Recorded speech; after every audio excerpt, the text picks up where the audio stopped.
Ito nga daw ang ilang mga bagay na pwedeng makaapekto dito nga sa magiging desisyon ni LBJ dito nga sa kanyang panibagong team. Ano na nga bang update dito nga sa pagiging free agent ni LeBron James? Halina't alamin natin yan ayon nga dito kay Shams Charania. Kung hindi ka pa updated sa mga nangyaring trades, akong bahala sa'yo.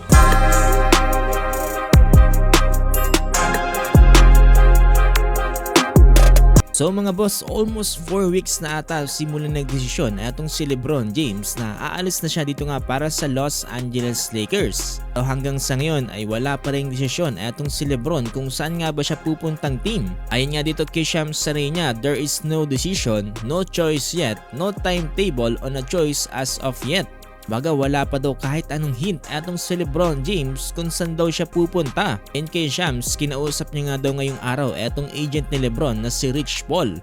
At sabi nga daw dito ni Rich Paul ay na kay LeBron na nga daw ang bola. Baga nilatag na nga daw ni Rich Paul ang lahat para kay LeBron, na kay LeBron na nga lang daw ang desisyon kung saan siya sunod na pupuntang team. O pa rin ang desisyon ni Shams na ang mga teams na to ang malaking potensyal na pwedeng puntahan ni LeBron James. Ito nga yung Cleveland Cavaliers, Miami Heat, Philadelphia 76ers at Golden State Warriors. Pero ayon kay Shams ay mas malaki nga daw ang kutob niya na sa Eastern Conference pupunta etong si LBJ. My understanding though over the last couple of weeks is that the focus has been primarily though on the Eastern Conference teams being Cleveland, Miami, and Philadelphia, and we all continue to wait. During nga dito sa latest interview dito nga kay LeBron James ay itinanong siya kung ano nga ba daw yung mga bagay na pwede makaapekto dito nga sa kanyang desisyon. Ayon kay LeBron, isa nga daw sa pinakamalaking factor ngayon ay itong kanyang bunsong anak na babae. 12 years old pa nga lang daw ito ay ito nga daw ang madalas na naghahanap sa kanya. Bilang tatay, ito nga daw ang isa sa pinaka-priority ngayon ni LeBron. Nabihan din ni LeBron ang kanyang bunsong anak na umalis na siya sa Los Angeles Lakers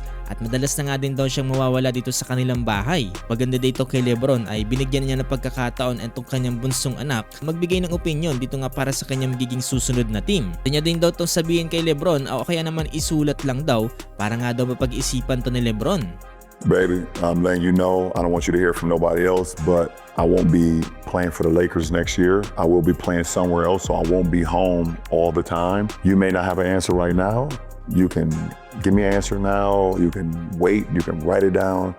Just want to know how you're feeling about it because you mean a lot to me. Yeah. You know, with me being away from you means a lot, you know, so. Ayun mga boss, ito palang pinaka-iniisip ngayon dito nga ni LeBron James, ang kanyang bunsong anak na babae. Tinanong din kay LBJ kung importante din daw ba sa kanya itong paglalaro ng golf. Sabi ni LeBron, importante din naman daw to para sa kanya pero hindi daw ganito kalaki ang epekto nito sa kanyang magiging desisyon. Babagsak at babagsak pa rin daw to sa family matters. Kung kailan nga ba sasabihin ni LeBron James ang kanyang susunod na team, ito ang kanyang sinabi. Well, won't hold you guys up too much longer, but the family portion is huge for me. Ngayon mga boss, eto mukhang wala pa rin talaga tayong aasahan dito nga kay LeBron James at mukhang matatagalan pa talaga bago nga ito magsalita. Ngayon pa man mga boss, makikisuyo po pala ako sa inyo na paki-like po itong ating video at paki-follow na rin po sana mga boss itong ating page dahil magiging malaking tulong na to para sa ating channel.